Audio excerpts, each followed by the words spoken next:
Hi everyone.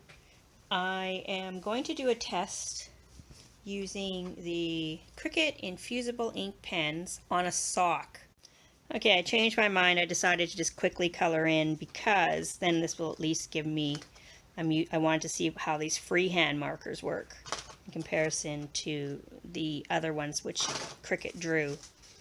And okay, so I've already got my little piece of cardboard inside the sock, and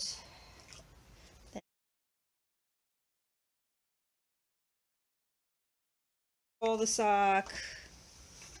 So I'll do that. And I can see I just made all the fibers stick up now, so that's probably going to affect it. Should have left it the way it was. And then next is I don't have any butcher paper. I ordered some a while ago and it still hasn't come, so I'm using the Teflon sheet. So I'm going to do the preheat of this design on. I'm going to try putting it right there.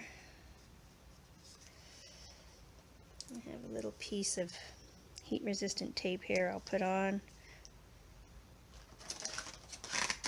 Now let me double check the image. I'm going to put normally butcher paper, but I'm going to use Teflon.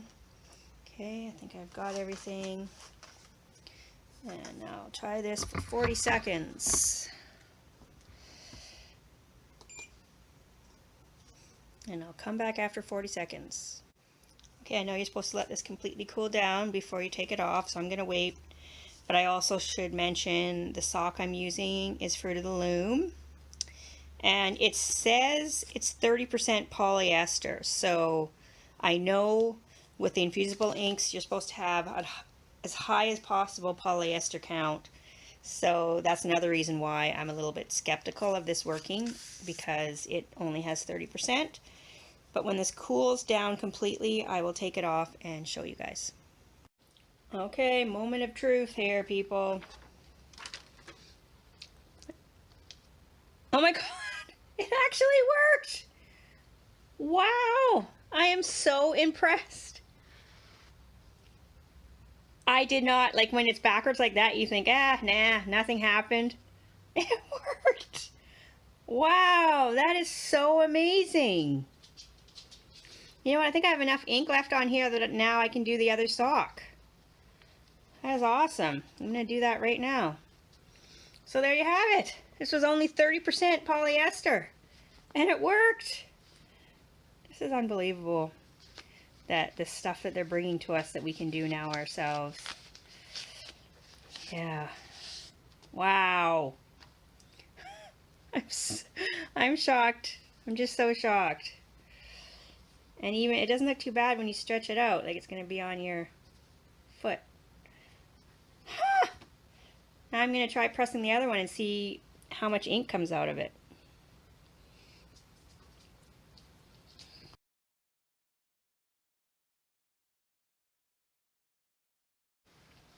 Alright, let's see if sock number 2, using the same one that I used for this one, worked.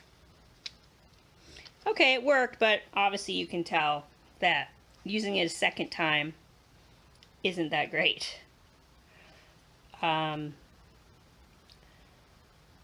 anyways, I'm just super happy with this. If my mom would have had this technology when we were kids, it would have really helped with laundry, putting monograms on all of our kids' socks, making sorting so much easier. And for years, I've always gone with dark socks so my daughter can have the light colored socks so that when I'm doing laundry, I don't have to worry. I just know that all mine are dark and all hers are white. Well, now this will solve the problem.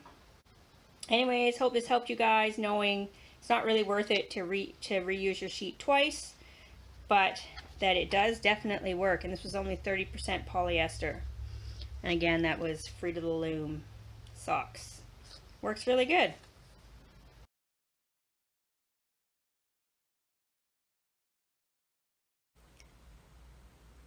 Okay, I'm going to try this again before I get into doing real stuff that I hope to be successful. I've done another ink transfer and with pens. I've colored it in. I used the Cricut to draw the image, and it's just on regular copy paper. This is an old shirt of mine. I'm using the back bottom. It's 40% polyester. So if this works also, then I know that I can pretty much trust this process and be happy with this. So let's put this on for 385 for 40 seconds.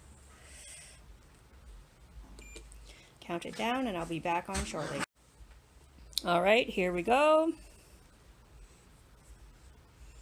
Ta-da! Wow, I'm really impressed with this. This is so cool. Just gonna zoom in there. So now I know that this is very reliable.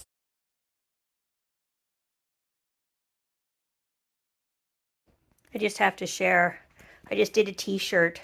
I just love this Infusible ink. I can't believe how well it works. This was my printout and I colored it in. And then this is what it looks like on the t-shirt after. And my butcher paper, some of the color came off onto the butcher paper, so you can't reuse it like some people have said. And I believe this shirt doesn't have a huge high content of polyester. And here's the other one I just did. My daughter has a Instagram called Jasper the Scot, so I thought I would make her this t-shirt. And this was the drawing that came out from the Cricut. And I did the lettering separate, and unfortunately when I did this Jasper up here, I forgot to put the butcher paper down on top. And it's funny, you can see how much more red it is. Well, maybe you can't right here, but I can really see that the Jasper on the top is a lot more red. And that is because when you put the butcher paper on, some of the ink comes off into the butcher paper. But because I had no butcher paper there, but bad news for me is now I've got Jasper on the bottom of my press. So I'm going to try to get that off by just doing some blank pressing on paper and seeing if some of the ink will come off. Hopefully my mistake will help you guys remember to put butcher paper down on top when you're doing the Infusible ink, so that you don't make the same mistake as I do. Really love this Infusible ink. And as an added bonus, I get to do some coloring. I know some people don't like to do coloring, but I do. I mean, I do find my hand cramps up a lot now because I'm so used to typing now. I've lost the muscles for holding pens in my hands. But if you do a little bit at a time, then it's not so bad.